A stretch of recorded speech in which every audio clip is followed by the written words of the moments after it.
Nobody at that lunch table knew it yet, but the single decision I made in the next 60 seconds would be the only reason we all survived that day. My name is Daniel Cross. I'm 20 years old, a college student who works part-time in campus archives. I'm the guy who notices things. The quiet one. The observer. And on that ordinary Thursday afternoon, what I noticed saved my entire family's life. It started with a sound that didn't belong. We were all there. Mom, Dad, my older brother Marcus, and me.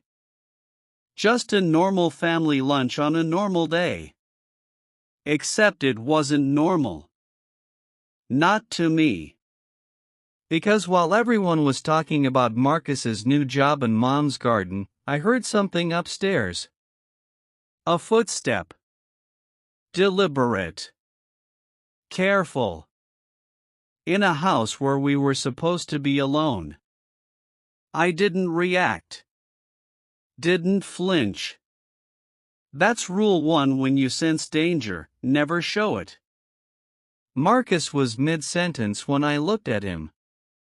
Really looked. And I saw it, just for a split second.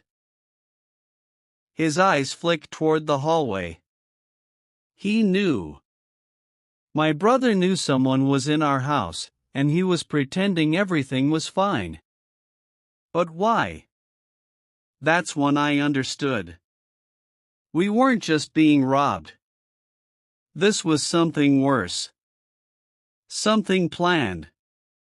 And whoever was upstairs, they were listening. Watching. Waiting for us to panic. My heart was pounding, but my face stayed calm. I had to think. One wrong move and this whole thing could explode. Do I warn Mom and Dad?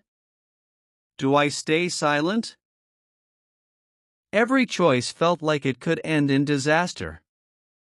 Then Marcus did something strange. He knocked over his water glass. On purpose. As it spilled across the table, he looked directly at me and said one word, careful. Not about the water. About everything. In that moment, I made my choice. I stood up slowly, grabbed some paper towels, and walked toward the kitchen. Normal. Controlled. But my mind was racing. If there was someone upstairs, they'd expect us to either panic or do nothing. What they wouldn't expect is someone who stays calm and thinks 3 steps ahead. I reached the kitchen and opened the drawer. Not the one with towels. The one with Dad's emergency radio. The one connected directly to campus security, where I worked. Where people knew my voice. Where I could send a silent alert with a single 3-second press. But just as my finger touched the button, I heard it. The creak of the staircase. Someone was coming down. Slowly. And I was standing alone in the kitchen, completely exposed. Time slowed down. I could walk back to the dining room and pretend I didn't know. Or I could turn around and face whoever was behind me. Both options felt like suicide. That's when I heard Marcus's voice, louder than before. Daniel, forget the towels, man. Just sit down. There was an edge to it. A warning. He was telling me to abort. To come back. To not engage. But I'd already made my decision. I pressed the button. 3 seconds. Silent alarm sent. Now I just had to keep everyone alive until help arrived. And I had no idea how much time that would take. I turned around, and there he was. Standing in the doorway. Not a stranger. Someone we knew. Someone who had been in our house before. And that's what made it so much worse. He smiled.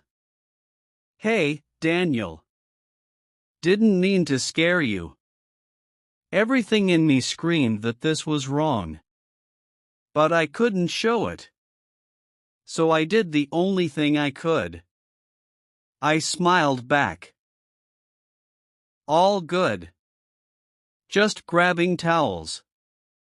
He didn't move. Just stood there, watching me. Testing me. Waiting to see if I'd crack. I didn't. And that's when the sirens started. What I learned that day, sometimes courage isn't about fighting. It's about staying calm when every instinct tells you to run. It's about trusting yourself when no one else even knows there's danger. And it's about making the right choice in the seconds when it matters most. Asterisk.